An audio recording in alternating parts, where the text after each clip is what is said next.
Nutrition is powerful, but how powerful? Can it affect your anxiety? Well, that's the question I'm going to answer today. Before I go any further, do me a favor and hit that subscribe button so you're sure to catch my simple nutrition tips each week. Then I invite you to check out my free training where I tell you how to lose weight and feel great without feeling deprived.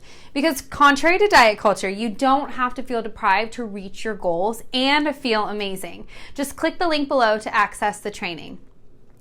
Your body is a complex, interconnected set of 12 systems and 78 organs, give or take depending on the way they're counted. Each one of them maintains a delicate balance for optimal performance.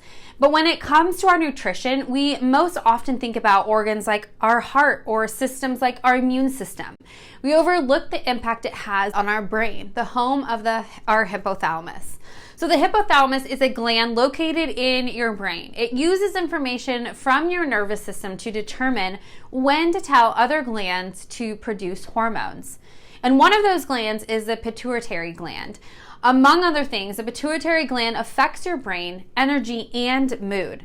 But the question we want to know the answer to is, does nutrition affect your anxiety?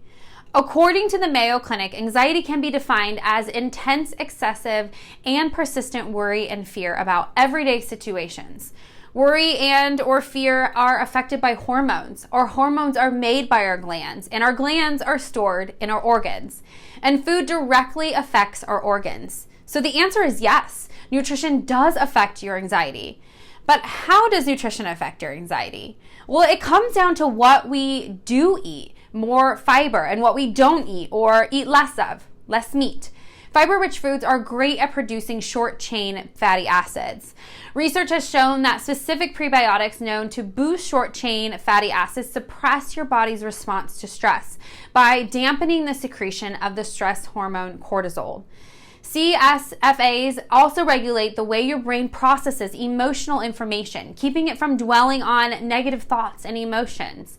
It's a complex process, but let me explain the process of how fiber prevents anxiety as explained by Psychology Today.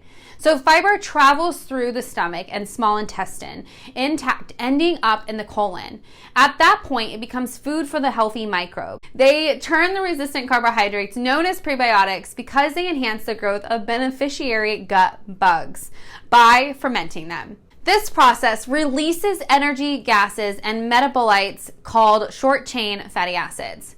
Okay, so we know that nutrition does affect our anxiety, but how do we eat to improve your anxiety? Well, as I previously mentioned, the best way to improve your anxiety is to eat more fiber and less meat. According to Dr. Greger, a single meal high in animal protein can nearly double the level of the stress hormone cortisol in the blood within a half hour of consumption, more than twice that of a meal closer to the recommended level of protein. High fiber foods such as grains, legumes, and vegetables stimulate the production of these short-chain fatty acids. And to be even more specific, there are several foods that provide high levels of short-chain fatty acids from gut bacteria. They include Jerusalem artichokes, globe artichokes, onions, garlic, leeks, chicory, and bananas. So in conclusion, yes, nutrition does affect your anxiety and overall mental health. Your body is comprised of an intricately interwoven collection of organs and systems. Compromising the health of one affects the other. But this conclusion doesn't mean you have to adopt a radical transformation to see results. It comes down to filling your plate with more fiber-rich foods that will help your colon produce more short-chain fatty acids to promote healthy hormones and a healthier response to stress.